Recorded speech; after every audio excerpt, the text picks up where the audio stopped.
지난주에 제가 어느 교회 가서 로마서를 정했어요. 로마서를 전하다 보니까 목에 좀 무리가 돼서 맑은 목소리가 아니에요.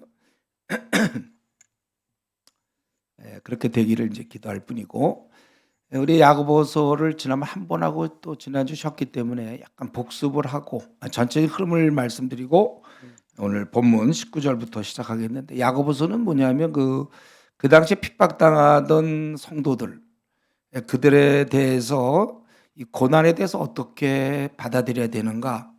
그래서 지난주에 했던 1장 1절부터 18절까지 고난에 대해서 우리가 어떤 자세를 가져야 되는지 그걸 얘기한 다음에 오늘 본문 1장 19절부터 5장 6절까지가 너희들이 고난만 받고 잘 견디면 그게 뭐냐 이거예요. 그러지 말고 너희가 이제 고난 중에도 보여줘야 될 태도가 있다. 삶이 있다. 이걸 보여줘야 된다. 그게 이제 5장 6절까지고 5장 7절부터 그다음에 실제 고난을 당할 때 우리가 어떻게 행해야 되느냐. 7절부터 이제 마지막 절까지. 야고보서는 대충 그렇게 구성되어 있고, 우리가 먼저 고난에 대한 자세는 어때야 되는가. 우리 지난번 시간에 1장 2절에서 4절까지 고난 당할 때 기쁘게 여기라 그랬어요. 기쁘게 여겨라. 왜냐하면 그것은 고난은 하나님 우리에게 벌을 주는 게 아니라 우리를 다듬어주고 온전케 하려고 고난을 주시는 것이다. 우리 지금 한국교회 연약한 성도들은 고난이 찾아오면 내가 죄를 짓지 않았나 두려워하는 사람들이 있지만, 사실은 고난은 하나님으로부터 오는 거예요. 그거는 큰 축복인 것입니다. 그래서 우리가 지금 이 정도 연단이 돼서 이 자리에 이렇게 앉아 있을 수 있는 거죠. 그리고 두 번째, 고난이 올 때 우리는 하나님을 믿고 기도하라고 그랬어요. 지혜가 부족하거든 구하라. 고난이 축복으로 보이지 않는 우리의 그 한계 때문에 그걸 위해서 기도하라고 그랬고, 세 번째는 9절부터 우리가 비록 고난이 온다 해서 우리 자신이 굉장히 위축되고 초라하지만 그러나 너희의 높음 하나님의 자제인 것을 기억하라. 그리고 네 번째는 우리가 이런 이 나그네 길은 어차피 고난이에요. 우리가 80년 90년 산다 치면 고난이지만 그 외에는 영광의 멸류관이 있으니까 그것을 생각하면서 기다려라. 원래 여기까지 얘기하고 끝나는 건데 13절부터 그런데 이제 유사 고난이 있다고 그랬어요. 짝퉁 고난. 자기가 술 먹고서 취해가지고 어떡하다 굴러 떨어지더니 다쳐놓고는 왜 이런 고난을 주십니까? 이런 식으로 짝퉁 고난, 셀프 고난이 있다고 했습니다. 자기 스스로 셀프로 고난을 받는 경우. 그러고서 하나님을 원망하는 경우 많아요. 자기가 공부 안 하고 시험 떨어지고서 왜 나를 떨어뜨리십니까? 하나님도 참 난처해. 네가 공부 그렇게 해놓고 뭘 그러냐. 그래서 우리가 이 셀프 고난에 대해서 그거는 14절에 있는 것처럼 욕심 때문에 그런 거다. 욕심. 그래서 속지 말고, 대부분 욕심을 해서 뭔가 좋은 걸 가지려고 그러는데 속지 말라. 16절 내 사랑하는 형제들아 속지 말라. 좋은 것들은 다 위로부터 오는 것이다. 하나님으로부터 오는 건데 너희들이 욕심으로 그것을 붙잡으려 해서는 안 된다. 그거죠. 욕심으로는 아니다. 그러면서 이미 너희들이 얻으려는 좋은 거 다 얻었다 이거죠. 그 18절에 우리가 새롭게 거듭나게 된 거, 이것 이상 더한 좋은 게 어디 있습니까? 우리가 사실 여러분, 우리가 이 땅에서 뭐 대학의 문제나 또 가정의 문제, 자기의 외모의 문제, 뭐 여러 가지, 또 왜 일이 잘 안 풀리는가 이런 것 때문에 속상해하고 답답해할 수 있지만, 그러나 그리고 하나님 왜 이러십니까? 이럴 수 있지만 사실은 우리는 이미 다 얻었다고 얘기할 수 있어요. 그분을 만났기 때문에, 예수님을 믿기 때문에, 영생을 소유하고 있기 때문에 이 나그네 길에서 가는 동안 비록 많은 걸 못 가지더라도 우리는 대만족이다. 그걸 우리가 생각을 해야 돼요. 그래서 우리가 사는 날 동안 내가 원하는 것보다, 내가 뜻하는 것보다 뜻하지 않은 일들이 더 많아요. 내가 원하는 대로 되는 건 별로 없습니다. 이제 여기까지 우리가 고난에 대한 자세, 고난에 대한 우리 마음 자세, 태도를, 사실 요걸 알아야 고난, 어려움이 올 때 우리가 잘 견딜 수 있는 거예요. 그리고 이제 고난만 잘 견뎌서 뭐하냐 그죠. 지금 이 땅을 나그네 길을 살면서 고난을 굉장히 인내로 잘 견딘다. 그게 중요한 게 아니라 비록 고난 중에도 원래 너의 모습대로 살아야 된다. 그래서 대표적으로 지금 19절부터 먼저 25절까지 뭐냐면 너희들이 고난 중에, 이 고난이라는 건 사실은 나그네 길이라고 볼 수 있어요. 천국이 아닌 이 나그네 길을 가는 동안 우리는 어떻게 살아야 되냐면 말씀대로 그대로 말씀을 따르는 자가 되어야 된다. 그거예요. 말씀 따라 사는 사람들. 우리는 사는 방법이 있어요. 그냥 열심히 사는 것이 아니라 우리에겐 일정한 말씀의 지시, 말씀이 있기 때문에 말씀에 따라 살면 되는 게 우리의 방식입니다. 첫 번째, 우리는 이 나그네 길에서, 고난의 길에서, 같은 말이에요. 이 나그네 길에서 우리는 말씀대로 행하는 사람이다. 19절, 내 사랑하는 형제들아 너희가 알지니 사람마다 듣기는 속하고 말하기는 더디하고 성내기는 더디하라. 사람이 성내는 것이 하나님의 의를 이루지 못하라. 그러므로 이런 것들을 내어버리고 말씀을 온유함으로 받아서 22절 말씀을 행하는 자가 되라. 그래서 결국 하고 싶은 말씀은 너희는 말씀대로 행하라. 이건 참 기쁜 소식인데 우리는 내가 어떻게 살아야 될지 좀 막연하잖아요. 근데 말씀이 있어요. 그러니까 운전할 때 그냥 운전하는 게 아니라 내비게이션이 있으면 참 찾아가기가 쉬워. 말씀에 따라 사는 건데 이걸 모태 신앙들은 이걸 모르고 그냥 종교적 열심 이런 걸로 사는 경우가 많아요. 말씀 따라 사는 건데 근데 그래서 말씀 따라 살려니까 말씀을 들어야 될 거 아니에요. 근데 이 듣는 걸 방해하는 게 있단 말이에요. 그것이 뭐냐면은 21절에 더러운 것과 넘치는 악을 내어버려. 내 속에 뭐가 꽉 차면 이 말씀이 들어와도 그걸 자꾸 받아들일 수용할 수 있는 공간이 없어요. 여러분 예를 들면 지금 졸립다. 졸음이 가득 찼을 때 내 말이 들려요? 안 들려요? 자, 쉬운 질문. 졸리운데 내 말이 들릴까요? 안 들릴까요? 졸리면 이게 똑같이 말씀을 내 안에 넣어줘야 되는데 가로막는 게 뭐냐면 여기 있는 것처럼 더러운 것들이 있어. 넘치는 악. 그러니까 우리가 뭐가 꽉 차면 뭐가 못 들어가. 우리는 지금 중요한 건 지금 이 야고보 선생이 하는 말씀은 우리는 말씀대로 사는 사람이다. 말씀대로 행해라. 고난의 길을 가면서. 근데 말씀대로 하려니까 말씀 먼저 들어야 될 거 아니에요. 근데 또 들으려고 하니까 지금 그렇게 되니까 논리가 들으려고 그랬는데 이미 꽉 차 있단 말이에요. 그러니까 내어버려라 이거죠. 여러분의 배가 불러요? 탕수육 갖다 주면 어떻게 될까요? 지금 잔뜩 먹었어 뷔페 가서. 내가 탕수육 주면 고마워요? 또 먹겠어요? 더 먹어? 탕수육? 지금은 어떨까? 지금은 밥 먹고 왔으니까 지금 이따가는 먹고 싶을 거란 말이에요. 탕수육을 먹으려면 좀 비워놔야 돼 위를. 우리의 마음에 이런 넘치는 더러운 것들 주로 우리가 예를 들면 밤낮 동영상에 찌든 사람들 동영상에 찌들고 쇼츠에 찌들고 지하철 가보면 다 동영상 쇼츠 그다음에 게임 그리고 집에 와서는 또 우리 연속극을 연속적으로 보고 그러니까 이 머릿속에 온통 그게 들어가 있으니까 하나님 말씀 레위기 튀어나가야 되고 요한계시록 탁 튀어나가 사실 꼭 필요한 말씀들인데 로마서 튀어나간다. 이걸 던져버려야 된다는 거예요. 그러니까 우리가 지금 오늘 말씀 우리 말씀대로 행하자. 오늘 좋은 말씀 들었습니다. 그뿐이에요. 그걸로 끝난단 말이에요. 그리고 이제 끝나고 집에 가면 그냥 뭐 예배 참여했다죠. 지금 중요한 건 이 시간에 여러분들이 말씀을 충분히 들을 수 있도록 자기를 만들어 놓고 있는지 이게 중요해요. 우리 이제 보면은 제가 보통 수련회 같은 데 가거나 이렇게 이제 가면 사경회 첫날 전하면 사람들의 반응이 별로 없어. 둘째 날, 셋째 날 될수록 되는 거예요. 왜냐하면 계속 말씀이 들어가니까 밀리기 시작해 갖고 한 셋째 날쯤 되면 이제 말씀이 들어가요. 우리 그 주일 예배 볼 때 보면 꼭 자는 사람들 있죠. 그게 원래 잠이 많아서가 아니에요.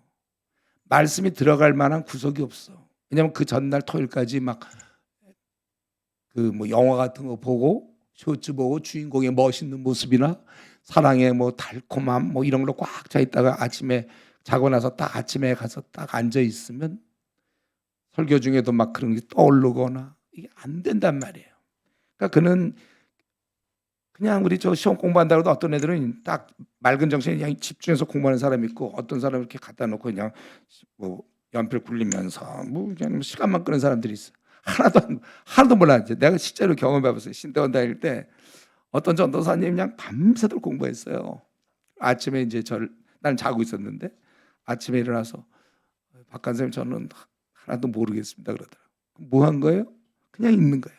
신앙생활이 20년 동안 혹은 30년 동안 40년 동안 이렇게 한 사람이 있어요. 와서 항상 주일 저녁에 다 토요일 날씩 주일 날 또 이제 돈을 벌면 이제 뭐 주식이 오르락내리락 뭐 아내면 또 부부관계 문제 또 자식의 속속이 뭐 밤낮 이런 걸 꽉 차 있다가 못 들어간단 말이에요. 그래서 여러분 우리는 이거를 염두에 둬야 돼. 내가 지금 제일 쥐고 있는 관심사들을 내려놓아야 돼요.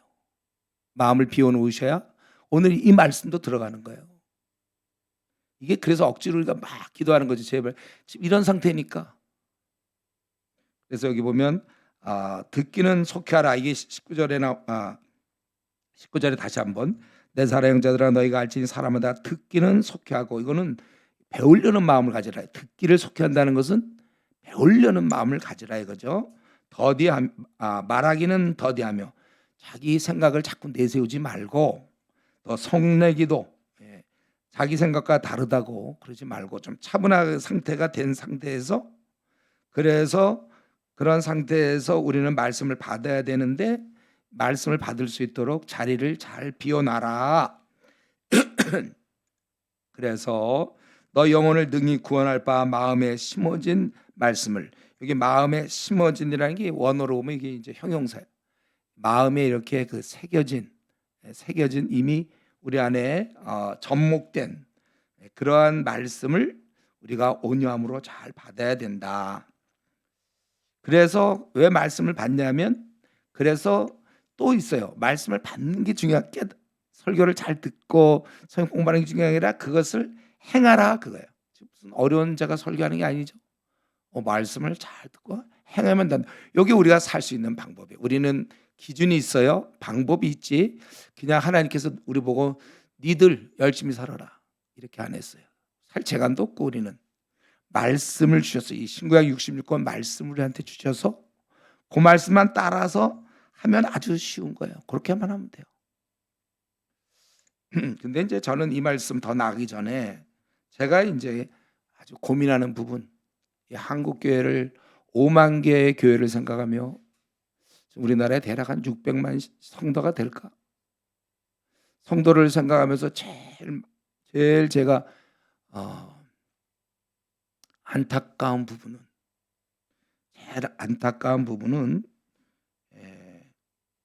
분명히 말씀을 듣고 행하는 건데 말씀을 듣는 이 부분이 선행이 잘 안 된다는 거예요. 듣질 못하고 있어요. 말씀을 뭘 공부를 해야 행할 거 아닙니까? 말씀에 대해서 알질 못하는데 어떻게 행함이 나오냐 이거예요. 좀 전에 얘기했지만 말씀을 듣긴 들어도 집중하지도 못했고 배우지도 못했고 좋은 교훈을 들었겠지 창세기, 출애굽기, 레위기, 민수기, 신명기, 여호수아로 이어지는 이 하나님 말씀 자체보다는 어떤 설교, 예화, 좋은 말씀 그거를 우리가 주로 많이 들었을 거예요. 그러니까 우리가 의사가 되려면요. 자, 이 말이 너무 어려운 말이 아니에요. 의사가 되려면 예과 본과 공부를 좀 성실히 하고 인턴레지던트를 해야지 그런 의대책 하나도 안 보고 막 공대책 봐갖고 의사 되려면 되겠습니까? 그러니까 예과 본과도 무지 공부 열심히 해 애들 보니까 의대생들 보니까 공부 많이 한단 말이에요. 마찬가지로 우리가 이 신구약 66권 우리가 공부해야 되거든요.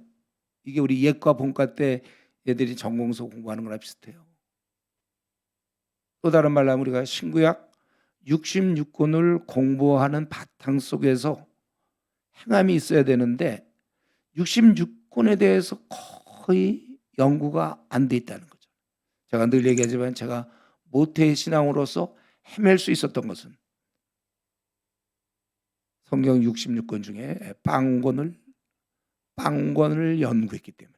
연구란 말이 맞나? 이렇게 빵권 연구란 말이 맞아요? 제가 빵권 연구한 사람이에요. 그러니까 내 행동이 아주 형편없는 거죠. 행동이 나올 수가 없어요. 말씀 따라 행하라고 그랬는데 이게 없는데 어떻게 하라고. 환자를 뭐 공부를 해봤어요. 지금 우리 뭐 맹장 터진 사람 데려놓으면 고쳐, 여러분? 뭘 어떻게 하라는 거예요. 이런 제대로 공부를 해야 되는 것처럼. 그러니까 지금 왜 많은 이 가정에 문제가 있는가. 성경대로 부부가 공부해 본 적이 없거든. 왜 우리는 부모님과 관계가 좀 어려운가. 성경의 자녀된 도리에 대해서 공부해 본 적이 없어. 왜 부모는 왜 자녀들 키우기 힘든가. 사실 쉬운 건데 성경을 공부해 보지 못했습니다. 자기 앞날의 문제를 왜 이렇게 희미한가. 앞날의 문제가. 뭘 공부해. 주의 말씀은 내 발의 등이요 내 길의 빛이니다 그랬는데 언제 자기가 말씀을 봤냐. 그래서 제가 말씀을 준비 이런 생각했어요. 여기 지금 1학년들이 왔어요. 그렇죠? 1학년들 왔죠? 너무 감사해. 나는 2학년 때 정신 차렸는데 어쩌자고 1학년 때부터 왔죠? 너무나 물론 4학년도 왔나? 오늘 처음으로 온 사람은 없죠. 이미 온 사람. 그래서 이제 1학년을 좀 생각하면서 이렇게 되면 될 것 같아요. 우리가 이 학기 중에는 3월이죠. 3, 4, 5, 6 학기 중에 한 성경 2권 정도를 연구할 수 있을 거예요. 그렇게 따지면 8학기니까 16권을 여러분이 졸업하기 전까지 16권을 공부할 수 있고 플러스 방학이 있지 않습니까? 이 방학 암만 못해도 2권이에요. 방학 때는 2권 정도 공부할 수 있거든. 그거 하면 또 8학기니까 16권. 그러면 32권을 우리가 공부하고 졸업하면 괜찮아요. 그 정도면 32권 정도 공부하고 나오면 우리는 신앙의 전공을 어느 정도 공부한가. 신앙의 전공을. 그러니까 활동하는 거 말고 교회에서 뭐 임원 활동 그건 그냥 임원 활동이지. 그거 말고 성경을 공부하면은 32권이다. 근데 제가 생각할 때 32권도 이게 그다음부터 바빠지거든요. 그래서 안 되겠어. 좀 더 생각해 보니까 한 가지가 있어요. 휴학들은 한 번씩 하는 거 아닙니까? 휴학 한 6개월만 해주면 형제들은 이제 군대를 잘 이용해서 앞뒤로 한 또 더 시간을 벌면 줘요. 그래서 3월에 군대 가지 말고 한 5월에 군대 가면 어차피 3월 4월 노니까 에라 그만하면 놀고 또 제대할 때 한 애매하게 제대하는 거죠. 10월쯤 제대한다든가 하면 할 수 없이 또 쉬어야 돼요. 이러면 잘하면 1년도 쉴 수 있어. 몰라도 되거든. 중요한 건 휴학이 있다면 못해도 한 10권에서 20권. 제가 20권으로 잡았다가 아닐 수도 있겠어요. 10권에서 그러니까 20권. 개인 역량에 따라서. 그렇게 따지면 여러분이 한 40권에서 50권. 이게 우리 한국교회 이게 표준이 되면 좋겠어. 적어도 대학생 사실 중고등 때부터 시작했어야 되는데 놓쳐서 그렇죠. 놓쳤지만 만약에 할 수만 있다면 우리가 40권에서 50권 정도를 공부하고 우리 대학교 1학년 때부터 우리 참여한 우리 지체들 지금 어느 정도 공부했죠? 50권 가까이 했겠지 설마.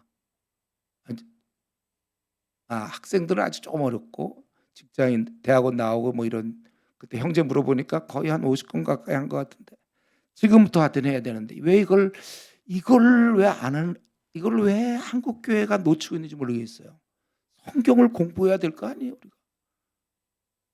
이걸 왜 어떻게 아니 내가 밤낮 지금 신학교 가서 그제도 가서 이런 얘기한 거 제발 좀 공부 좀 해라 전도사님들 제가 한국 교회를 위해서 공부 좀 하시오. 근데 이제 성경에 관한 거를 공부하죠.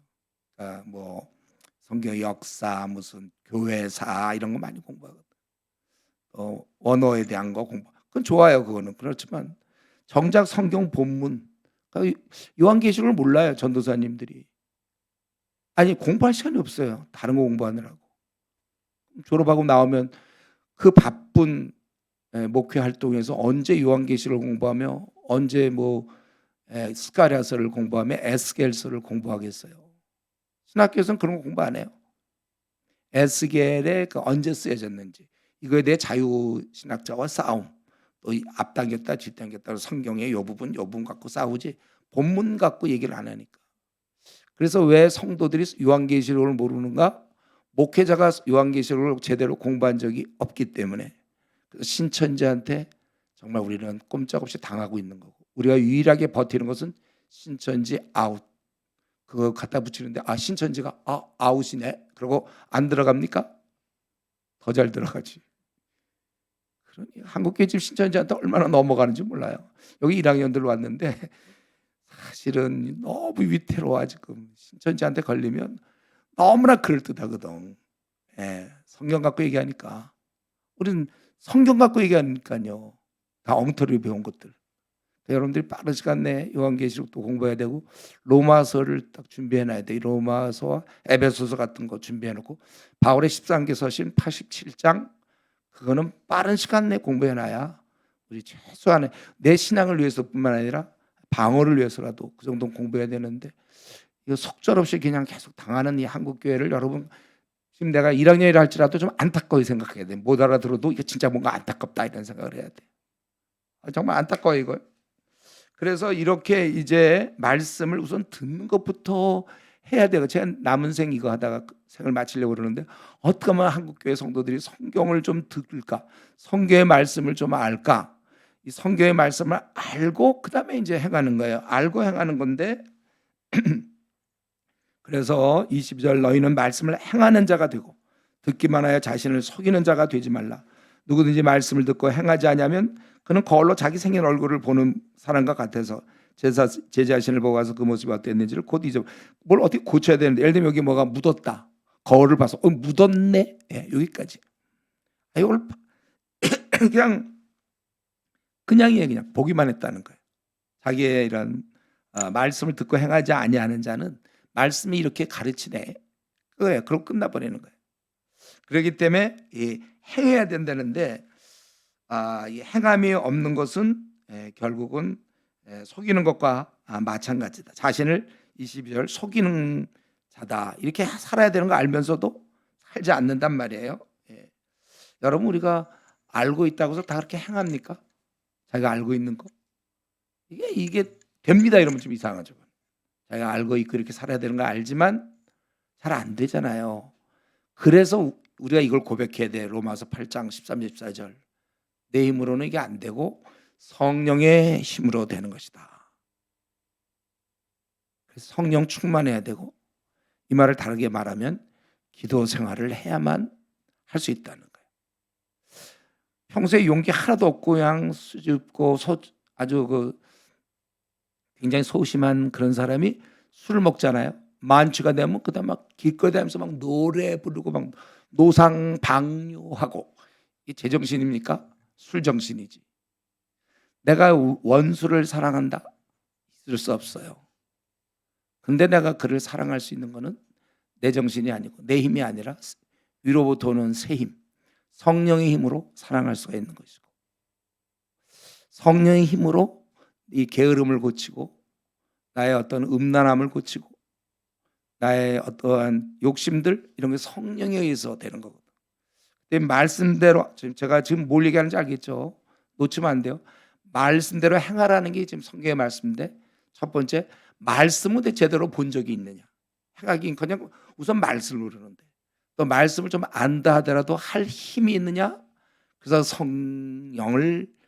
성령님이 충만해야 된다. 이 말은 무슨 말이냐면 결국 기도 생활하고 회개 생활을 해야 된다는 거예요. 이게 우리 비결이에요. 그래서 우리는 지금 이 두 가지가 다 약해요. 말씀도 약하고 기도도 아침에 잠깐 기도, 자기 전에 기도로 돌릴 경우가 많아요. 두 번째로는 지금 뭐냐면 고난 중에도 우리는 말씀대로 행하는 사람이 돼야 되고, 그게 그냥 막연한 게 아니라 경건에 이르러야 된다. 경건에. 거기에 26절, 27절. 두 번째 우리는 경건을 하는데, 이 경건은 어떤 거냐면 누구든지 경건하다 생각하며 자기 혀를 재갈 물리지 아니하고, 그럼 재갈 물린다는 건 이제 말만 앞서지 않도록 그렇게 해야 되는데 이 사람은 재갈 물리지 않아서 막 마음대로 떠긴다는 거야. 이런 경우는 자기 마음을 속이면 이 사람의 경건은 헛것이라. 우리도 스스로 내가 그렇게 훌륭하지 않다는 생각을 하면서도 자기가 막 그런 식으로 얘기한다는 거야. 그건 헛것이다. 참된 경건은 뭐냐 하면 아버지 앞에서 정결하고 더러움이 없는 경건은 곧 고아와 과부를 그 환난 중에 돌보고 또 자기를 지켜 세속에 물들지 아니하는 그것이다. 두 가지의 돌봄이 필요하다. 다른 사람을 결국 돌보고 어려운 자에 있는 사람을 돌본다. 우리가 이 문자 그대로 하려면 어떻게 하면 될까요? 특별히 여기 고아와 과부는 대표적으로 힘든 사람이잖아요. 살면서. 이 사람뿐만 아니라 그보다 못한 사람도 우리가 얼마든지 도와야 될 것이고 우리가 이 남을 돌봐야 되는데 물론 주위에 어려운 자를 도울 수 있어요. 그러나 우리가 일일이 찾아다니면서 이 땅에 어려운 자 도우려면 뭐 아프리카도 가야 되고 끝도 없을걸요. 사람을 그가 힘든지 안 힘든지 물어봐야 되고 어떻게 알아요?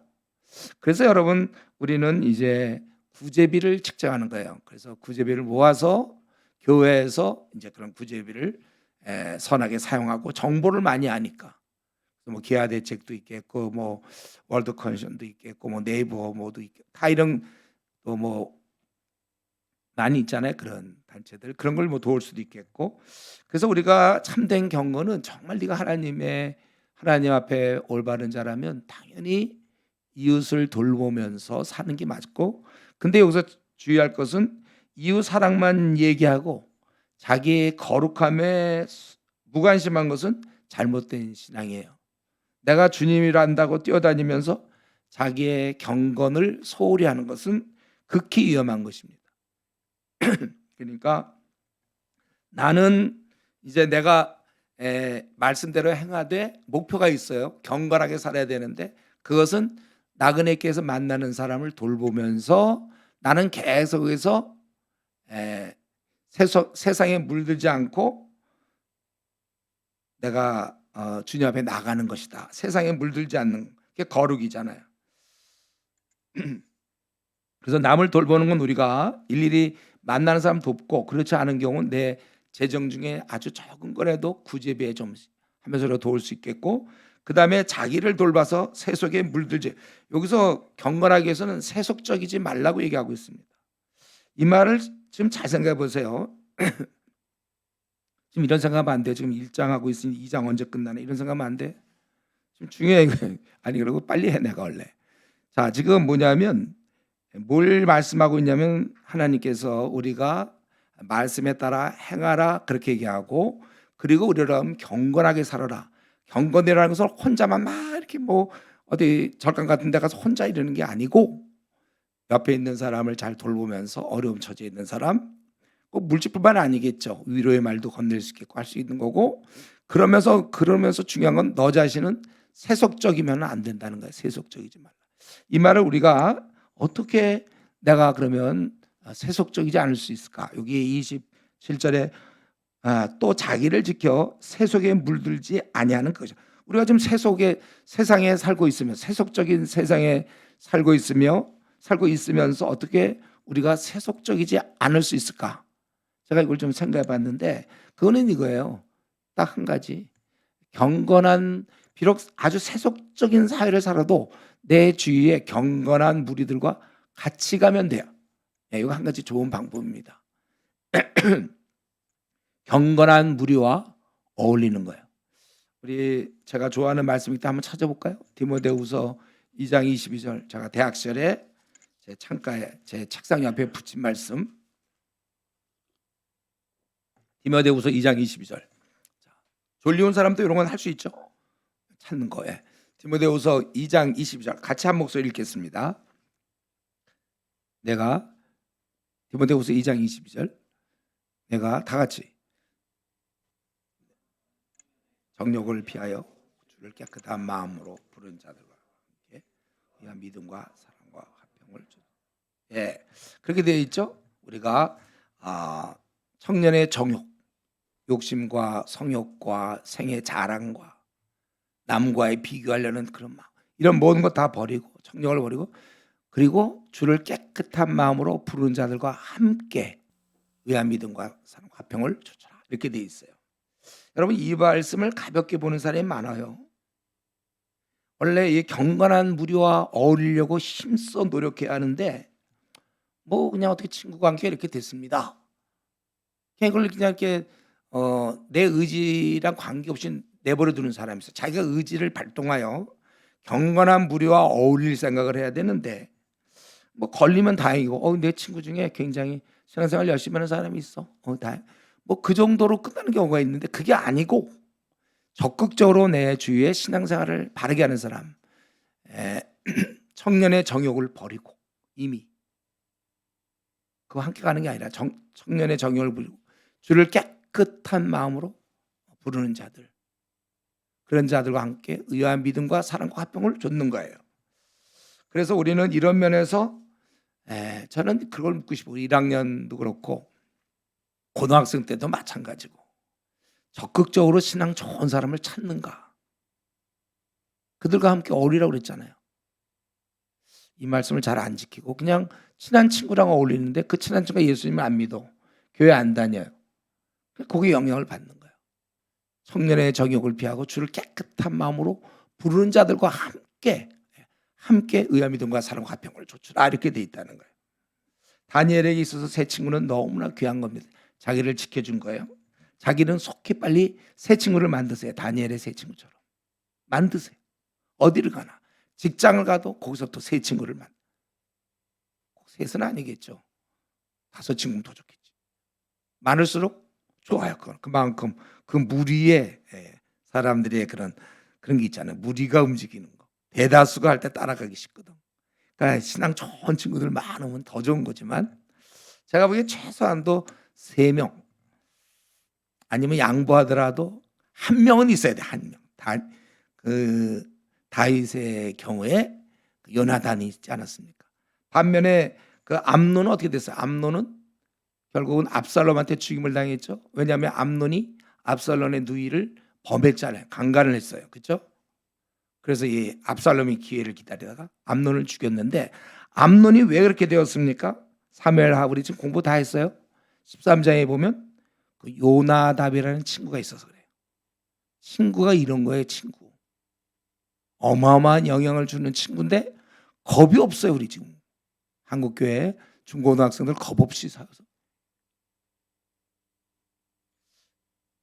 이거 참 중요한 것이고 근데 우리는 내가 물들지 말아야지 항상 물들지 말아야지 이건 좀 우리가 좀 너무 소극적이에요. 그게 아니라 물들이겠다 이런 자세를 가져야지. 물들이는 바울 사도처럼 막 한 세상을 바꾸는 이런 사람이 돼야 돼. 그게 바로 이제 ECU입니다. 우리가 ECU를 통해서 캠퍼스가 너무 세속적이에요. 돈이 중심이고 이 땅에서 잘 먹고 잘 살기 위해서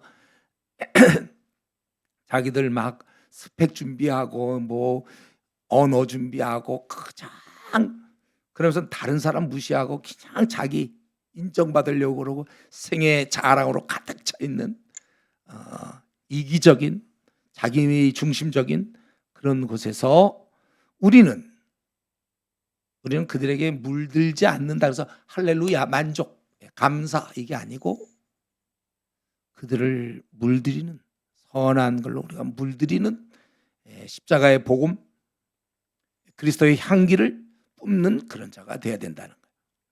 자, 그럼 넘어가서 2장으로 넘어가서 2장에서는 이제 보니까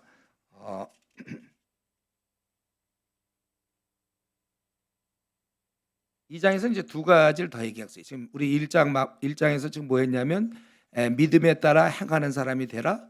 그리고 경건한 걸 너가 지켜나가라. 경건에 힘쓰는 사람이 되라. 이 두 가지였죠. 그리고 2장에서는 또 두 가지가 나오는데 먼저는 사람을 좀 차별하지 마라. 거기 13절까지 사람을 차별하지 말라는 거예요. 사람을. 그러니까 제가 생각할 때 야고보 선생, 이거 야고보는 사도가 아닙니다. 사도라고 부를 수도 있어요. 그렇지만 원래 그 야고보, 요한, 베드로 할 때 그 야고보는 금방 죽었어요. 금방 순교당했고 이건 주님의 동생 야고보. 그 당시 초대교회 기둥 같은 인물이었어요. 이제 말씀을 보면서 지금 뭐냐면 흐름이 1장에서는 이제 우리가 고난을 어떤 태도로 봐야 되는지를 얘기하면서 잘 견디고만 있지 말고 뭔가를 보여줘야 되는데 너희들은 말씀대로 행하는 삶을 보여야 되고 경건에 이르러서 세속에 물들면 안 된다. 그리고 아주 대표적인 건데 사람을 이렇게 우리 세상 사람들은 명함 같은 거 교환하면서도 그렇고 이 사람이 사회적 직분이 뭔가 거기에 따라서 움직일 때가 많아요. 근데 그러면 안 된다는 거예요. 이게 굉장한 그리스도인의 특징인데 모든 사람을 동등하게 사랑하며 우리가 대할 수 있다는 거예요. 그래야 된다는 것입니다. 그래서 거기 1절부터 13절까지 그거예요. 내 형제들아 영광의 주 곧 우리 주 예수 그리스도에 대한 믿음을 너희가 가졌으니 사람을 차별하지 말라. 차별하게 되죠. 왜 너희가 차별하면 안 되냐면 믿음을 가졌기 때문에. 믿음이라는 건 뭐예요? 내가 믿음을 가졌다는 것은 하나님이 우리 인간을 지었다는 걸 내가 알고 있잖아요. 근데 하나님께서 지으신 자를 자기끼리 막 구별하면 안 돼. 이들도 다 가난할 뿐이지만 또는 뭐 학벌이 없을 수 있겠고 외모가 아주 뭐 부족할 수가 없겠지만 능력이 안 될 수 있지만 하나님이 지으셨단 말이죠. 그걸 내가 무시하면 됩니까? 너희들이 1절에 보면 믿음을 가졌기 때문이고 또 이유가 2절부터 4절에 보니까 만일 너희 회당에 금가락지를 끼고 아름다운 옷을 입은 사람이 들어오고 또 남루한 옷을 입은 가난한 사람이 들어올 때 너희가 아름다운 옷을 입은 자를 눈여기고 하나 예를 들었어요. 말하되 여기 좋은 자리에 앉아서 아주 뭐 귀부인이 왔는지 어떻게 금가락지에 여기 좀 앉으세요. 그렇게 그래놓고 가난한 자한테 말하되 너는 거기에 서 있든지 내 발등상에 아래. 그러니까 너는 셀프, 네가 알아서 해라. 자유다. 이래갖고 되냐 이거죠. 너희끼리 서로 차별하며 악한 생각으로 판단하는 자가 되는 것이 아니냐. 너희가 만약에 왜 사람을 차별하면 안 되냐면 그것은 악한 판단이 깔려 있기 때문에 그렇다는 거예요. 그런데 문제는 5절에 하나님은 오히려 가난한 자를 받으셨고 사실 우리를 받으신 거죠. 가서 믿음에 부여하게 하시고 더구나 더 나아가서 하나님 나라를 상속으로 줄 정도로 가난한 자, 형편없는 자를 하나님께서는 받으셨는데 잘 대해주셨는데 사실은 괄호놓고 괄호에 너희다 이제 그 얘기를 하고 싶은 건데 우리가 사실 그래놓고는 우리가 다른 사람을 네가 왜 차별하느냐 6절 가난한 자를 없인 여겼도다 오히려 부자는 너희를 억압하며 부자가 보통 돈이 있으니까 힘으로 그러니까 일반적인 얘기를 하는 것 같고 이제 그리스도인이 아니냐 그게 아니라 일반적으로 부자들은 억압해요. 돈이 있으니까 권세가 있으니까 심지어는 법적으로 끌고 가지 아니하느냐 또 그들은 특별히 불신앙인을 얘기하는 것 같은데 기독교를 비방하지 않느냐 그렇기 때문에 우리가 이런 거 생각하며 사실은 그런데 오늘 말씀이 교회 내에서도 교회에서조차도 없는 자 세상에서 별로 이렇게 직위가 없는 자는 무시당해요. 세상에서 예를 들면 대법관이 왔다 아니면 뭐 하버드에서 박사학위를 받았다 그러면 이상하게 빨리 집사가 된다든가 그렇지 않은 사람 배운 게 별로 없고 돈도 없고 가난한 사람은 그렇게 빨리 뭐가 안 되고 교회 내에서도 무시당한단 말이에요. 이거는 하나님 나라의 모습과는 정반대라는 거예요. 하나님께서는 그 5절에 있는 것처럼 가난한 자를 불러주셨거든요. 근데 우리는 여기서 이제 깨달을 것은 우리가 부자에게 잘 대해주는 거 그거는 죄가 아니에요. 다만 그만큼 가난한 자한테는 잘 대하지 않는 거 이게 나쁜 거예요. 그렇기 때문에 여러분 앞으로 이제 우리는 오늘 이 말씀을 보면서 앞으로 이걸 깨달으면 되는 거예요. 앞으로 남은 생 동안에 힘없는 자 가난한 자도 나는 잘 대해주겠다. 여러분 대충 어떤 사람을 잘 대해주세요? 바로 그 사람만큼 그를 잘 대해주겠다. 그렇게 자기가 마음을 정하는 거죠. 그래서 우리 잠언 19장에 보면 이렇게 돼 있어요. 가난한 자를 불쌍히 여기는 것은 여호와께 꾸어드리는 거래. 꾸어드리는 것이니 그의 선행을 그에게 갚아주시라. 뭐 그렇게 우리가 당연히 해야 되지만 또 그 결과 또 우리에게 아주 이렇게 상을 주시겠다는 갚아주시겠다 그랬습니다. 그렇기 때문에 우리가 이 가난한 사람을 잘 돌봐줘요. 근데 이건 좀 딴 얘기인데 제가 우리 한국 교회에서는 별로 선교사가 많이 안 나올 거다. 저는 이렇게 생각을 해요. 왜냐하면 지금 우리나라가 지금 세계 지금 경제적으로 10위 막 이러잖아요. 너무 풍족해. 너무들 잘 살아요. 먹는 것 때문에 막 밥을 굶고 이런 사람 별로 없을걸요. 그렇기 때문에 이런 데서 또 집도 좋고 막 편하게 자고 음식도 좋고 그러다가 선교지를 가면 이런 출신들이 선교지 가면 그거를 그때마다 그거를 다 힘들게 생각하고 어려운 거예요. 그렇기 때문에 사실은 가난하게 좀 힘들게 자라는 사람이야말로 선교사가 될 수 있어요. 그래야 가서도 그 가난하고 옷 못 입고 뭐 좀 냄새는 이런 사람들을 훨씬 더 잘 받아들일 수 있단 말이에요. 너무 막 집이 잘 살고 깨끗하게 모든 조건들 편안하고 막 이런 사람들은 가서 의지적으로 막 그런 사람을 대해주려니까 힘들잖아요. 근데 자기가 애당초 막 빈민가에서 태어나서 그냥 그런 데서 자란 사람들은 바로 적응이 되는 거죠. 이건 제가 늘 생각하는 거니까 몰라도 돼요. 참고로 알아두세요. 너무 편한 것도 문제다. 혹시 가난한 집에서 태어난 분들 지금도 계속 가난해? 감사할 수 있어요. 그래서 가난한 거구나. 어쩌다 나는 부자로 태어났는가. 편안하게 지내갖고 어떻게 그걸 해요? 우리 허드슨 테일러 지난번 갔었죠? 작년이야? 작년에 허드슨 테일러 갔잖아요. 영국에서 그는 일부러 선교지 가려고 사실 딱딱한 데서 잠을 자고 먹는 것도 막 감자 먹고 자기가 잘 안 먹었어요. 준비하고 있은 거죠. 어릴 때부터 준비해서 그가 저기 그러니까 1년 남겨놓고 의대 그러고서 그냥 바로 오라고 그러니까 바로 갔어요. 맞아 공부하지 그걸 또 놔두고 가갖고 이제 다시 와서 공부했지만 허슨 테일러 같은 경우 준비했잖아요. 혹시 지금 좀 늦었지만 이미 집이 너무 잘 사는 사람들 지금부터는 가난하게 살 준비를 하시든지 그렇지 않으면 안 돼요. 절대 그러면 어려운 나라는 가기 어려울 거예요.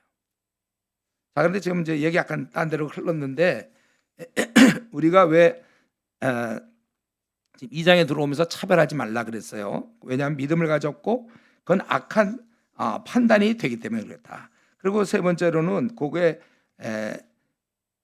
8절에 있는 것처럼 그거는 이웃을 너희가 그들을 판단하지 않고 차별하지 않아야 그게 최고의 법 이웃사랑이거든요. 모든 법은 이웃사랑에 다 걸려들어요. 간음하지 말라, 살인하지 말라, 도둑질하지 말라, 뭐 미워하지 말라. 사랑하라에 다 들어가는 거고 최고의 법이 이게 하나님을 사랑하고 이웃을 사랑하는 게 최고인데 우리는 이 두 가지가 다 안 된다 그랬어요. 아담 하와가 타락한 이후로 하나님과 우리 인간의 관계가 깨지고 인간과 인간의 관계가 깨졌기 때문에 두 가지를 다 잘 못해요. 어떤 게 한 가지만 잘하는 사람들이 많아요. 주님만 잘생긴다 하면서 대인관계 빵 많다고 그랬죠 제가. 이거 이제부터 부지런히 여러분들 이 대인관계를 관계 속에서 고치고 또 고치고 또 고쳐야 돼. 보통 이제 부모님이 워낙 훌륭한 분 만나면 이런 것도 배울 수 있겠지만 그런 경우는 드물어요. 부모님도 부족한 분들이니까.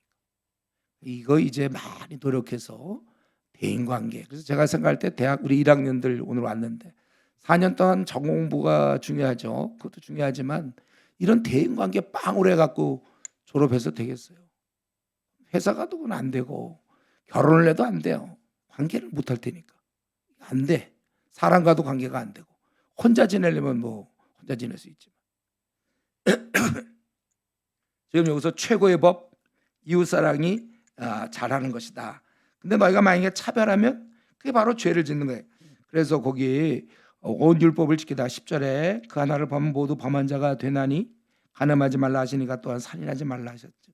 네가 비록 간음하지 아니하여도 살인하면 율법을 범한 자가 되니라. 그러니까 우리가 간음, 살인처럼 차별도 마찬가지예요. 나쁜 거예요. 사람을 약간 무시하면 여러분 안 돼요. 돈이 없다고 하거나 아니면 학교가 뭐 별로 이렇게 이름이 없는 학교다. 아니면 외모가 좀 그렇다? 무시하면 안 돼 우리. 그렇게 하지 말라고 그랬어요. 그리고 네 번째로는 이것은 궁유를 얻은 우리 처지에 어긋난다는 것이죠. 12절 13절에 우리는 이제는 자유자가 되었지만 그래서 13절 궁일이 행하지 아니하는 자에게는 궁일이 없는. 우리는 이미 12절에 복음을 받았잖아요. 자유하는 율법. 복음을 우리는 얻었어요. 그 말이 무슨 말이냐면 궁일을 받았다는 거예요. 그렇기 때문에 궁일 베푸는 것이 마땅하다. 궁일이 여기는 자는 복이 있나니 그들이 궁일이 여김을 받을 것이다. 이 궁일은 심판을 이루고 자랑한다. 즉 궁일 때문에 우리가 심판을 면한 자들이 아닙니까? 하나님의 궁일하심으로 심판을 이기고 자랑할 수 있게 되었다는 거예요. 그러니까 하나님은 볼품이 없는 나에게 궁일을 베풀어 주셨어요. 나는 원래 따지면 멸시와 무시를 당할 존재죠. 하나님 앞에서. 그러나 하나님께서 나에게 궁일을 베푸셔서 최고의 대우를 하셨잖아요. 하나님의 네가 내 아들이다. 그 이상 어떻게 네가 내 딸이다. 이 하늘 모든 나라를 소유하라. 저희 여러분이 그렇게 궁일하심을 얻었거든요. 그래 놓고 우리는 다른 사람을 무시하거나 차별한다면 그거는 궁일 얻은 자로서는 마땅치 않다. 목사님, 제가 이 사람을 궁일이 대하는지 안 대하는지를 어떻게 알 수 있을까요? 이거예요, 여러분들이. 내 주위 사람이 나 때문에 위로를 받아요? 나 때문에 그 사람이 그 소외감에서 벗어나고 있습니까? 나 때문에?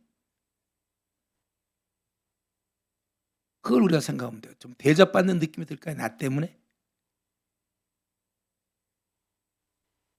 우리가 이러한 면에 있어서 우리가 사람을 좀 동등하게 마음에 드는 사람 잘하는 거.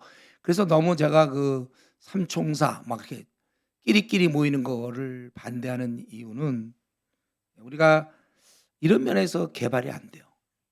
모든 사람 1학년이 이제 학교를 들어가면 거기만 20명이다, 30명이다. 이 모든 사람 나는 잘 대해줘야 돼. 꼭 보면 이제 소외당하는 사람이 있을걸요. 왕따로 들어봤죠? 본인인가? 네. 내가 비록 왕따라도 이제는 더 이상 왕따도 안 할 것이며 그 왕따들을 찾아가야 돼. 딴 사람 상대도 안 해. 아유 쟤는 상대 안 하고 자기 끼리끼리만 놀지 몰라요. 우리는 모두 그 명단 다 적어놓고 매일 기도하면서 그들을 잘 받아줘야 된다는 거예요. 자, 여기까지 지금 13절까지 뭐였냐면 정리하면 이거예요. 우리가 고난을 견디기만 할 것이 아니라 고난 중에도 빛나는 삶을 살아야 됩니다. 그거는 첫 번째 말씀을 잘 듣고 실천하는 사람이요, 두 번째는 경건한 사람이요, 세 번째는 사람을 외모로 차별하지 않는 사람이다. 그리고 네 번째로 한 가지 더, 그리고 14절부터 마지막 26절까지는 네 번째로 믿음으로 행하라는 거예요. 믿음으로 말씀에 따라서 움직이되 또 깨달은 그 믿음 있잖아요. 생긴 믿음 따라 우리가 말만 하지 말고 행동이 뒤따라야 된다는 것입니다. 그래서 만약에 행함이 없는 그런 믿음이라면 그거는 17절에 있는 것처럼 죽은 믿음이라는 거죠. 그 14절에 이랬죠. 내 형제들 만일 사람 믿음이 있노라고 행함이 없으면 무슨 유익이 있으려 그 믿음 등이 자기를 구원하겠느냐. 만일 형제나 자매가 헐벗고 일용할 양식이 없는데 많이 드세요. 막 이래보세요. 여기 탕수육 뭐 이런 거 그런 것들 좀 드시면 좋겠습니다. 먹을 게 없는 사람한테 찾아가서 말로 갈비찜을 좀 드세요. 그게 뭐냐 그게. 그게 무슨 유익이 있냐 이거죠. 배부르게 하라. 야, 너 배고프니? 배불러라. 이런 식으로 한 대 맞아야 돼 그런 경우. 그런 거 똑같다는 거예요. 자기 행함이 없는 믿음. 나 저 모태신앙입니다. 4대째입니다. 청년부 회장 출신입니다. 그래서 막 하나도 남을 돕지도 않고 뭐 믿음대로 행하지 않으면 그럼 뭐냐? 그건 이제 너 갈비찜 먹어라. 그게 몸에 좋을 것이다. 똑같은 말이다. 그게 바로 죽은 믿음이에요. 죽은 믿음. 여기서 지금 행함과 믿음을 비교한 게 아니라 어떤 사람은 오해해갖고 자꾸 야고보서는 행함, 로마서는 믿음. 그러니까 공부들 안 했어요. 이거는 그런 비교하는 게 아니라 지금 구원을 얘기하려는 게 아니고 지금 우리가 흐름을 알잖아요. 고난 중에 있는 성도들, 너희들이 그 믿음대로 행하라. 지금 그 얘기를 하지 갑자기 구원을 여기서 왜 얘기합니까 지금? 그리고 그런 믿음이라면 행함이 없는 믿음이라면 18절 19절에 보면 그거는 귀신의 믿음이다 그거예요. 귀신. 여러분 귀신이 믿음 좋습니다. 귀신 뭐라고 얘기해요? 19절 내가 하나님은 한 분이신 줄을 믿느냐? 잘하는 듯다. 귀신들도 믿는다는 거예요. 하나님은 한 분이시다. 그래서 막 떨어. 실제로 귀신들도 그런 거예요. 하나님이 한 분인 걸 제일 잘 알아요. 그래서 우리 바울의 경우도 막 할 때 이는 뭐 하나님의 종이다 막 그 빌립보성에서 그랬죠. 잘 알아 귀신 들린 자들은. 여러분에 대해 잘 압니다. 귀신. 혹시 여러분 그럴 기억 없겠지만 저도 제가 그냥 아는 사람한테 얘기 들었는데 굿하는 데 갔대. 굿하는 데 갔더니 무당이 보더니 나가라고 그러더래. 믿는 자. 아는 거야 그 사람들. 예, 그런 게 있는 거예요. 귀신 그러니까 네가 지금 믿음만 갖고 있는 거 있잖아요. 그리고 행함이 없다면 그거는 이제 귀신과 같은 믿음이다. 귀신도 믿어요. 지적으로 알아요. 또 속으로 막 떨어요. 하나님, 자기들은 이제 영영형을 받을 자들이잖아요. 그래서 이것은 행함이 없는 것은 다 헛것이다. 그리고 이것은 21절부터 그래서 20절에 허탄한 사람아 행함이 없는 믿음이 헛것인 줄 너 알고자 하느냐? 설명해 줄게. 21절부터 25절까지 두 사람이 나와요. 아브라함 또 하나는 기생 라합. 믿음의 인물이죠. 아브라함이 실제로 이삭을 드렸어요. 이게 이삭을 제단에 바칠 때 행함으로 어렵다 한 게 아니냐. 네가 보거니와 믿음이 그의 행함과 함께라고 행함으로 믿음이 온전하게 되었느니라. 완성된다는 것입니다. 그러니까 바른 행동과 바른 신앙은 불가분의 관계에 있는 거예요. 이미 사실은 창세기 15장에서도 이미 저 이삭 낳기 전에 의롭다함을 얻었죠. 그러나 여기서 또 한 번 그가 드림으로 그 의로움을 인정받게 된다는 거예요. 그래서 이것을 행위로 나타난 거예요. 성경이 이른바 23절 아브라함이 하나님을 믿으니 이것을 의로 여기셨다는 말씀이 이루어졌고 그는 하나님의 벗이라 칭함을 받았나니 이로보건대 사람의 행함으로 의롭다 하심을 받고 믿음으로만 아니라 행위 없는 그 신앙 고백, 지적 고백 그걸로 안 되고 행함이 있어야 된다는 것입니다. 또한 그 라합의 경우는 마찬가지죠. 이와 같이 기생 라합이 믿음의 조상이니까 뭐 그랬죠. 그렇게 얘기하지 말라 이거예요. 라합은 그가 이방인이었기 때문에 이 기독교와는 하나님과 관계도 없었던 사람. 더구나 그의 직업은 기생이었습니다. 여성이었어요. 그 당시 무시받던 여성이었고 기생.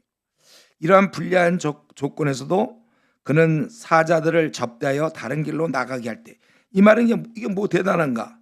목숨을 걸었거든요. 라합은 자기 지금 여리고 이제 쳐들어오는 그 적들을 두려워하여 왕이 지금 막고 막 그렇게 하고 있는데 적과 내통하는 거나 마찬가지잖아요. 걸리면 죽는 거예요, 이거는. 근데 목숨을 내놓고라도 분명히 하나님이 계시고 그분이 이 여리고성을 벌하신다. 이걸 그가 어떻게든 믿었어요. 그래서 그걸 믿음으로 끝난 게 아니라 그래서 정탐꾼들을 숨겨주는 행동을 했다는 거야. 목숨을 그 믿음에 따라 그거 안 믿었으면 그렇게 안 했겠죠. 하나님이 이 성을 줄 것이다. 믿었기 때문에 그렇게 행함으로 의롭다 하지 않았느냐. 이게 이제 우리 차례입니다. 이렇게 하지 않는다면 그거는 결론적으로 얘기해서 마지막 26절에 얘기하기를 그거는 바로 영혼 없는 몸이다. 저 여러분 몸만 있는 게 아니고 영혼이 있잖아요. 네, 영혼이 없는 몸은 뭐예요 그게? 그거라니까 그게 행함이 없는 믿음은 죽은 것이다. 그래서 우리는 믿음 따라 살아야 됩니다. 자, 말씀 마치겠는데 우리는 이 시간 한번 자기 믿음을 점검해 보세요. 나는 정말 행함이 있는가? 이제 우리 차례가 됐는데 내 믿음이 진짜인지를 좀 행위를 통해서 보여줘야 될 것입니다. 그 말은 우리 당장 이 땅에 살면서 세상과 타협하지 않는 거. 안 하면 망할 것 같지만 시험에 이거 학점 안 나오면 안 된다면서 그래도 우리가 몰라도 컨닝하지 않는 거, 아주 작은 거지만. 예를 들면 저 한국 교회가 어떠냐면 신학 대학원에서 컨닝하는 전도사가 있어요. 이게 말이 됩니까? 그러니까 우리도 근데 교인들 중에도 컨닝하는 사람들 있으니까요. 또 하나님 믿는다고 하면서도 점 보러 가는 점집에 가는 사람들이 그 무당으로 그 점 보다가 이제 부채도사로 있다가 개종한 분이 있던데 그분 얘기 들으니까 자기 고객 중에 한 20%가 교회 다니는 사람이에요. 교회는 다니면서도 점 보러 가는 사람들. 이게 믿음에 따른 행위입니까?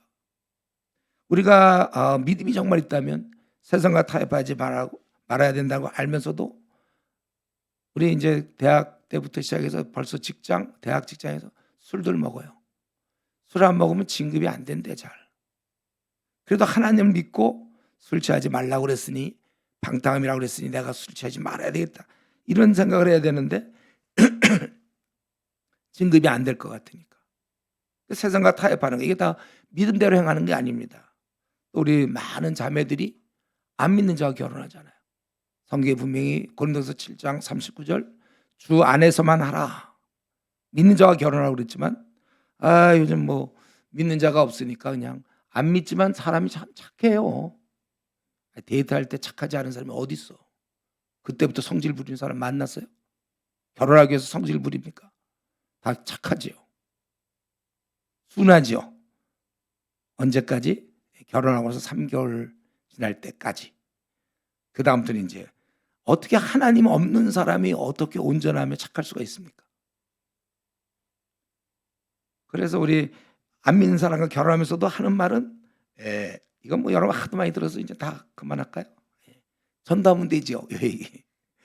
하여튼 전도를 안 했다는 거죠. 전도가 얼마나 어려운지를 생전 생각도 못 해봤어. 전도 경험이 없기 때문에. 그럼 가족 전도가 제일 힘든 거를 더 모르니까. 그러니까 이런 것들 다 가보면 세상과 다 타협하는 거 이런 게요. 딴 거 다 좋으니까 결혼하죠. 신앙 빼고 나머지는.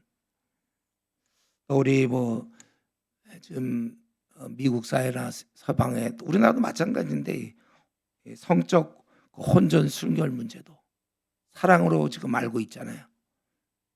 고린도전서 7장 9절 10절에 절제할 수 없거든 차라리 혼인하라 결혼하라 그렇게 돼 있는데 이런 면에도 그냥 자기가 너무 좋으니까 남자들은 이 성적 그냥 호기심과 열망, 성욕 이런 걸 그냥 자기가 어쩔 수 없다 뭐 이런 식으로 타협한다든가 술 기운에 그냥 그런 사람도 있어요.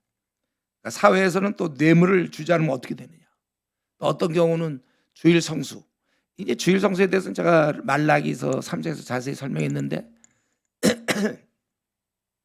원래는 주일 성수가 아니라 7일 성수라고 그랬죠. 우리 모든 날이 다 주님이 주셨기 때문에 거룩하게 보내야 돼요. 근데 이제 저 같은 경우 이제 주일 성수를 얘기하는 이유는 그것도 7일 성수라고 얘기했다간 모든 날이 다 거룩하다 그러면 자칫 잘못하면 하향 평준화돼서 주일조차도 또 놀려고 그럴까 봐. 그래서 내가 그 얘기는 안 하지만 어쨌든 이런 문제도 어느 날을 자기가 굉장히 좋은 뭐랄까 전통이라고 볼 수 있어요. 우리가.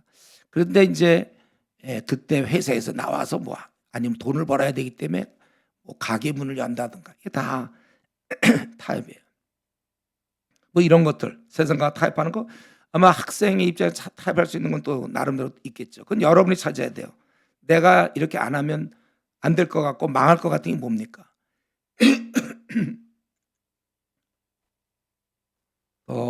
우리가 사실은 성경대로 믿음이 있다면 하나님은 선한 목자라고 그랬잖아요.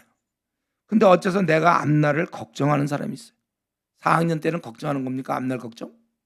하나님은 선한 목자신데 내 앞에 두려움이 없거든 먹고 사는 문제. 앞날에 내가 지금까지 막 정말 사망 음침한 골짜기 그런 데를 갔다 할지라도 내 앞날을 생각하면 참 막막하고 어떻게 될까? 어떤 때 막 두려울 수 있어요. 그러나 이거는 선한 목자를 믿느냐 이거예요. 그렇다면 우리는 걱정, 근심이 어디 있습니까? 내 생이 좀 밝지 않아요? 좀 망한 것 같아요? 나 이제 앞으로 뭐 먹고 사나? 또 앞으로 어떻게 될까? 선한 목자 맞냐? 이거 제가 묻고 싶은 거는. 하나님 나를 좀 잘못 인도하신 거예요? 또 한 가지만 더 얘기하고, 기도응답 같은 거는 성경에 보면 낙심하지 말고 기도하라고 했잖아요. 상황이 절대적으로 불리하고 너무나 상황이 좋지 않아, 정말 부끄럽고 힘들어, 아주 힘든 상황이라 할지라도 성경은 우리가 기도하면 응답해 주신다고 그랬잖아요. 그래서 우리가 지지난번이죠. 우리가 언제지? 개강? 우리 섬김이 수련회 때 제가 했죠. 시편. 우리가 이 기쁨을 빼앗기면 안 된다고 그랬어요. 구원은 마귀가 빼앗지 못하지만 성도가 누리는 기쁨은 얼마든지 뺏어가요. 그렇기 때문에 우리는 내가 어떤 문제를 기도해서 응답받아서 그래서 기쁘지만 사실은 기도할 동안에 주님과 이미 교제함으로 기쁨을 누리고 있어야 된다. 이게 지난번 우리 일꾼 수련회 때 제가 말씀드린 건데 기억하고 있는지 모르겠어요. 아마 안 물어봐야 되네. 기억하냐 이거예요. 우리는 그래서 기쁨을 좋을 때만 기뻐하는 것이 아니라 항상 기뻐할 수 있는 이유는 기도 응답 받으면 물론 기쁘겠죠. 응답 받기 전에 그 시간이 더 길어 사실은. 이걸 응답 받을 때만 기뻐하면 우리 생에 기뻐할 시간이 몇 시간 안 될걸요. 그러나 우리는 응답 현재 되게 어려운 상황에서도 기도하면서 기쁨을 누리는 자들이잖아요. 그래서 우리가 항상 기뻐하는 것이지. 그렇지 우리가 무슨 수로 항상 기뻐합니까? 여러분들 기도 생활해야 될 것이고. 그래서 지금 이 믿음을 가졌느냐? 행함이 있는 믿음을 가져라. 너희들이 그렇게 믿고 알고 있는 거냐? 그렇게 하라. 아무것도 염려하지 말라고 하나님이 계시니까 걱정하지 말라고 그랬잖아요. 그러니까 우리는 염려하지 않는 거예요. 믿음대로 행해야 되는 거예요. 두렵지 않고 모든 문제 있으면 기도하면 되는 것이고 기도로 살아가는 우리 그러한 귀한 형제 자매 다 되기를 바랍니다. 자, 우리 잠깐 기도하고 제가 기도가 마치겠는데 오늘 말씀 우리가 좀 생각하면서 우리는 말씀을 잘 듣고 실천하는 사람인가? 근데 중요한 것은 내가 말씀을 잘 들은 적이 언제 말씀을 잘 들었느냐? 그런 말씀 들으려면 속에 있는 이 지저분하고 더러운 것들 다 빼내야 되는데 잔뜩 거기다가 말씀을 덧붙여 본들 별로 도움이 안 돼요. 그거를 좀 금식을 하고 빼고 말씀을 잘 듣고 그리고 실제 실천하도록 기도해야 될 것이고 나는 경건한 사람이 되기 위해서 노력하지만 내 주위에 경건한 친구들을 정말 나는 성경대로 함께 그렇게 가고 있는지 그리고 나는 사람을 외모로 차별하지 않도록 나는 모든 사람을 내가 훌륭한 사람 잘 대해주는 것 그건 나쁜 게 아니에요. 그러나 그렇지 않은 사람을 똑같이 대우하지 않는다면 그게 나쁜 겁니다. 우리 하나님은 나 같은 자도 잘 대해주셨는데 나는 뭐라고 하나님 지은 자들을 내가 아주 우습게 여기며 나는 엘리트 의식이 있어서 다른 사람을 무시하는가? 그리고 네 번째로 그리고 이제 성경은 우리를 믿음대로 행하라 그랬는데 내가 있고 있는 믿음대로 나는 실제 그렇게 사는지 이 시간에 우리 자신을 돌아보면서 내가 이 점을 생각하면서 같이 통성으로 기도하고 제가 기도하고 마치겠습니다.